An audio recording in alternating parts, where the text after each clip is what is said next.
Bismillahirrahmanirrahim. Assalamualaikum warahmatullahi wabarakatuh. Baik, teman-teman sekalian yang saya hormati, siang ini kita akan diskusi tentang publikasi ilmiah bentuk makalah, kemudian nanti akan mengerucut ke makalah best practice dan makalah laporan hasil penelitian. Saya mau memulai dari materi tentang publikasi ilmiah bentuk makalah ya. Ini saya ulangi 10 jenis publikasi ilmiah. Nah, yang akan kita bicarakan hari ini adalah makalah ya, hasil penelitian ya. Kemudian juga tinjauan ilmiah dan best practice. Nah, kemudian selanjutnya, mari kita lihat satu-satu. Nah, baik. Nah, teman-teman, dari ke-10 ada 4 yang berbentuk makalah, gitu ya.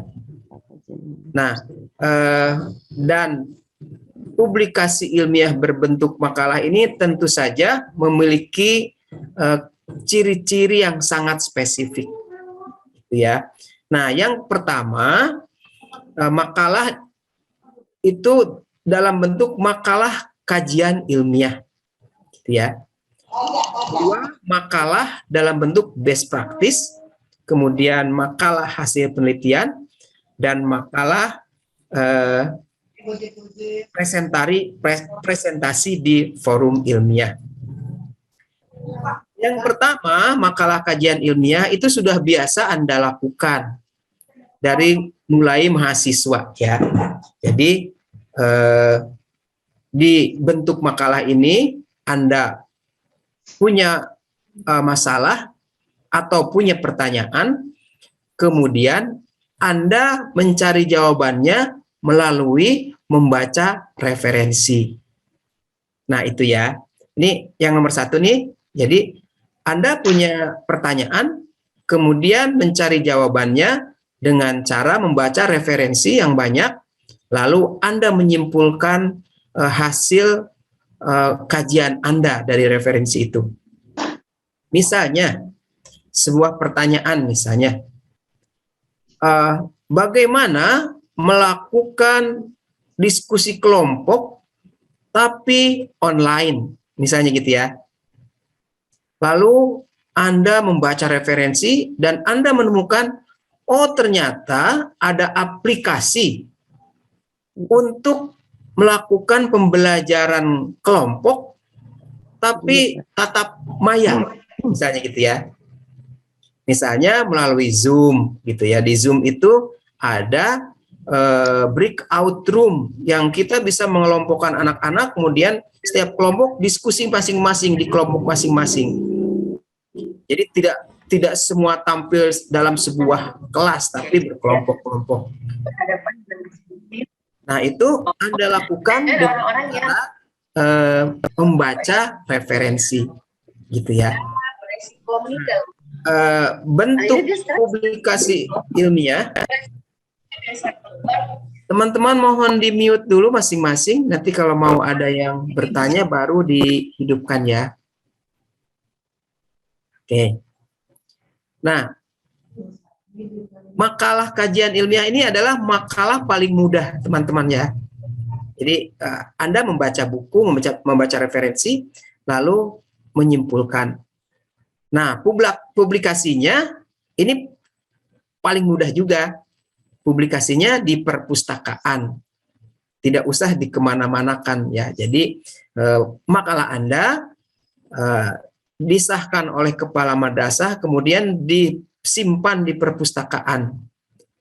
Nah, bukti fisiknya, makalahnya, keterangan kamad, keterangan dari kepala perpustakaan. Kalau untuk angka kreditnya, itu sudah cukup. Nah, saya ulangi tadi, inilah bentuk makalah yang paling mudah dan dari dulu kita sering melakukan ya. Nah, tinggal membuat bukti fisiknya. Nah, kemudian ada bentuk makalah yang kedua. Nah, namanya best practice.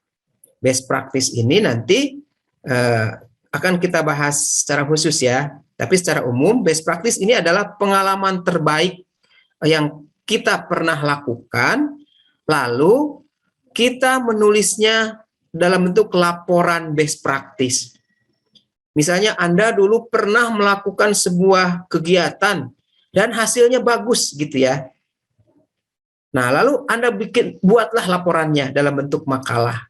Nanti kita diskusikan tentang strukturnya dan sudah saya sajikan ya di LMS. Nah, sayangnya makalah best practice ini kalau sudah lalu, yang ditanyakan tadi oleh Bu siapa lupa, itu bukti fisiknya sudah berlalu.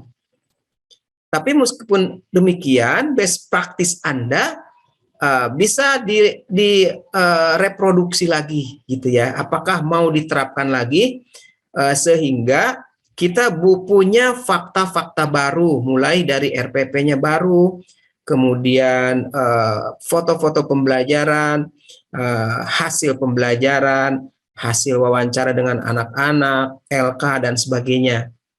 Karena best practice ini tidak sekedar kajian pustaka, tapi kajian praktis pembelajaran, gitu ya. Itu bedanya antara makalah kajian ilmiah dengan makalah best practice. Jadi makalah best practice ini makalah laporan hasil praktek real gitu ya, yang terbaik bagi Anda. Nah gitu, nanti kita bahas masing-masing. Nah, bukti fisiknya makalah, keterangan dari Kamad, keterangan dari perpustakaan. Dipublikasikannya di perpustakaan gitu ya. Di dalam makalah best practice ada bagian kajian ilmiahnya. Makanya saya tadi mengatakan makalah kajian ilmiah itu yang paling mudah. Karena ternyata dalam makalah best practice ada bagian kajian ilmiahnya. Nah, yang ketiga, makalah hasil penelitian. Nah, ini dipublikasikannya 2 kali nih kalau makalah hasil penelitian. Yang pertama, makalahnya diseminarkan di satuan pendidikan. Yang kedua, dipublikasikan di perpustakaan madrasah atau satuan pendidikan. Ya. Nah, ini lebih sulit lagi, makanya saya urut 1, 2, 3. Nah, yang hasil penelitian ini lebih kompleks lagi. Nah, bukti fisiknya makalah, kemudian keterangan Kamad, kemudian keterangan dari panitia seminar, dan keterangan dari kepala perpustakaan. Nah, jadi bukti fisiknya juga bertambah ya. Yang kajian ilmiah skornya 2, seperti kemarin sudah Anda tulis, best practice juga 2, makalah hasil penelitian yang diseminarkan dan disimpan di perpustakaan skornya 4 gitu ya. Karena memang pembuatannya lebih banyak lagi, kompleks, kemudian publikasinya 2 kali. Nah, yang keempat, makalah presentasi di forum ilmiah. Nah, ini yang nomor 4 ini, makalahnya boleh nomor 1, boleh nomor 2, boleh nomor 3. Nah, jadi maksudnya begini, kalau di sebuah kampus atau di sebuah forum ilmiah ada sebuah seminar, maka Anda ikut sebagai penyaji, misalnya gitu ya. Misalnya nih, kalau misalnya di Kanwil Kemenag, misalnya gitu ya, atau di kantor Kemenag, itu Mapenda menyelenggarakan seminar makalah pendidikan, misalnya. Maka Anda daftar sebagai penyaji. Nah, makalahnya boleh makalah nomor 1, boleh makalah nomor 2, boleh makalah nomor 3. Makalah di presentasi ilmiah ini dinilainya cuma kecil banget. Hanya 0,2.